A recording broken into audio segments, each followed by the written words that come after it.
The ego's hustle. Why peace is always one step away. All right, mighty companions, I got my mic in hand. Nobody knows what's about to hit them. This is the sermon the ego didn't want you to hear. This is the revival where we open the tent so wide it swallows the lie whole. This is not the future. This is now. The ego's game is always tomorrow. Not just sometimes, always. That's its signature hustle. It hands you the illusion of a calendar and says, "Hold this for me, I'll be back with the rest of your peace in about 3 more steps." But when you take those steps, it moves the line. That's how it makes time feel real. You keep chasing what was never there. You'll be happy when you'll be healed after. You'll be worthy once. But every once is just another name for never. That's why eternity ain't something coming after death. It's what's always been. It doesn't arrive. It doesn't unfold. It simply is. No edges, no ticking clocks. Just stillness you forgot how to hear. The ego's tomorrow is a decoy, a velvet rope that leads nowhere. The joke's been playing for lifetimes, and we keep paying cover to get in. Now, let's talk about celibacy, the ego's currency. You didn't think the ego wouldn't try to make a savings account out of purity, did you? You give your body a value, then try to earn interest on it. But how do you even define celibate? Is it untouched? By who? What qualifies? What disqualifies? Are you counting doctors, thoughts, fantasies? Are you purifying a body? The very thing the Course says is a defense against truth.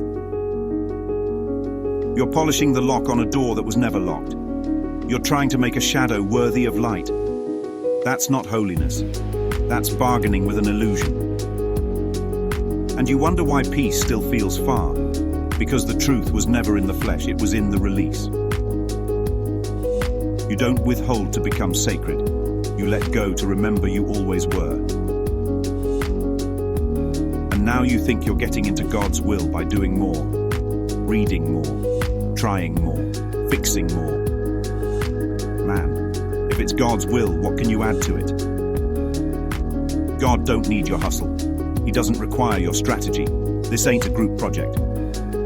If the toaster starts telling the creator, "Actually, I'm going to be a blender now," we're in parody land. God's will is, it doesn't consult you. You don't enter it. You remember it. Only God's plan for salvation will work, because it's the only plan that exists. Every other plan, just noise in a dream. She's waiting for a perfect future. She's got a blueprint, a vision board, maybe even a therapist-approved timeline.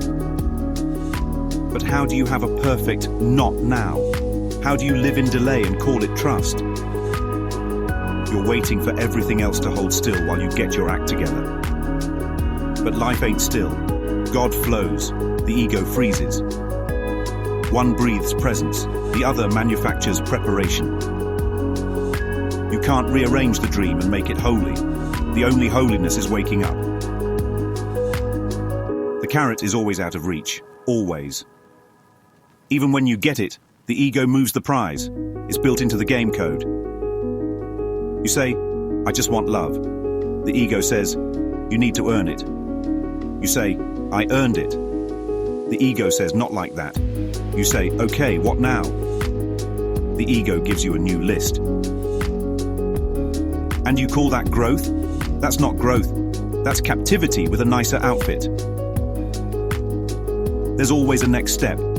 Always a new condition. Always a new book or program or podcast. You just won the Super Bowl and the mic's already in your face. What's next? Peace doesn't have a next. It's already here. And now we come to the only part that ever mattered. The gift, the only real gift, forgiveness.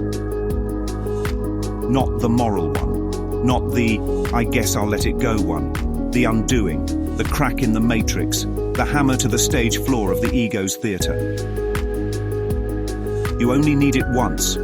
Really get it. And you won't need a second helping. Because in that gift, every grievance evaporates, every future collapses, every identity loosens its grip. You don't need 7 steps.